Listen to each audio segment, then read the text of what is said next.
ওলার বিশাল দাপ ওটা আমার এলাকায়। তুই সোমবারের দিন কলেজে যায় তোর ওর ভিতর লাই তুই পুরো মাস্টার বের করে দেবো ব্যাগ। পড়াশুনো কি আর আমার গায়ে লাগে? আমার ভাল লাগে না, তা বাড়ির লোক তো বলবে না কি আমার ধাজে কুল পায়। আমি এসব করার জন্য বানিয়ে নিয়ে গেল আমার সে দোস্ত এসটিন জানে এতে দোলাই যাবেন যে না তাড়াতাড়ি না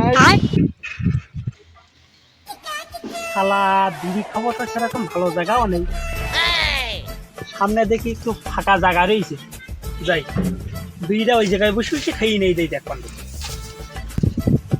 জায়গাটাও তো খুব ফাইন জায়গা দেখছি, নিরিবিলি এই জায়গাটায় মনে হয় বিড়িটা খাওয়া যেতে পারে। দেখি জীবিকা কনে আছে একটু বের করে দেখি দেই।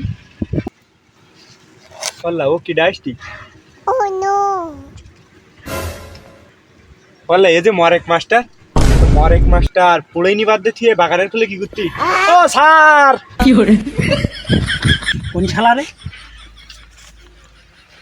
এই তোর জায়গায় কি এই বাগানের ভিতরে লেখাপড়া বাদ তুই তোর জায়গাটা কি? ও স্যার মরেক স্যার আসসালামু আলাইকুম।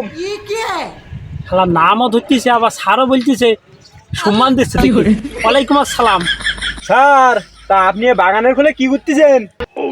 এদিকে আসেন দেয় স্যারটি কোথা কই আসেন। কত বড় বেয়াদব বলি মানায় ও নাই, সে স্যারের আবার দেখতেছে ওর কোলে কাছে যাই নাই আবার কনে কি ঘরে তার ঠিক নেই। পাশে একটু বসেন স্যারটি কোথা কই। আমার এদিকে কাজ খুব, আমি এখন চলে যাবো সময় ভাই বয়দিন তুই শোন। সরি স্যার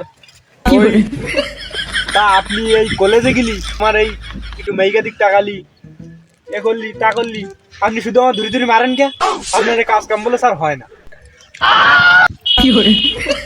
ও শালা তুমি মেয়েগাতিক নজর দেবা তা আমি তোমার মারবো না, তা চুমু দেবো। আপনি কি বললেন? আমার খুব মাইন্ডই লেগেছে। আচ্ছা আর ওই আমি তো যাই একটু মেয়েকা দিক টাকাই, আপনি যে ওই সুইটি ম্যাডামের দিক আর আপনার একটু টাকার ইঙ্গিত দেন ও বলে আমি বুঝি। এখন ওই সুইটি ম্যাডামের বাড়ি বলে ওই আমাদের ওই স্কুল ঘরের পাশে। আচ্ছা এখন ওই সুইটি ম্যাডামের যে বর ওলার বিশাল দাপ ওটা আমার এলাকায়। কলি বলে একবারে ঠ্যাঙের নোলা ছাড়াই দেবেন বলো। বড় বেয়াদ বলি মানায়। তুই সোমবারের দিন কলেজে আসবি না? আয় তোর কি ফিসাটা ফেসি তারপর দেখিস। স্যার ও আমার ওই ফিসাফিসির দরকার নেই, আপনি ওই সুইটি ম্যাডামের দিকে একটু আকার ইঙ্গিতে তাকান, ও তাকান কেন সমস্যা নেই, আমি পাবো না। আর ওই আমি একটু ওই মেয়েকার দিক একটু তাকাই, শুধু তাকাই তো তাও আপনি আমার এই খালি এই হুমকি আঙ্কার দেনে পেশবেন বলেন। এখন স্যার এসব করার কোনো দরকার নেই, আপনি আপনার মতন আমি আমার মতন, আমরা দুজন দুজনের মতন থাকলাম, এসব বাদ দেন। বলেন যে ডারবিকে একটা ধরাবো খাবেন? ধৈর্যের বাদ যে আমার একবারে ফারাক্কার মতো ছাড়ি দিতে লো, সমস্যা নাই তো। তুই সোমবারের দিন কলেজে আয়, তারপর দেখ তোর কি ফেসাটা আমি পেছি। কত বড় বেয়াদব, তুই সোমবারের দিন কলেজে আয়, তোর ওর ভিতর লাই তুই পুরো মাস্টার বের করে দেবো।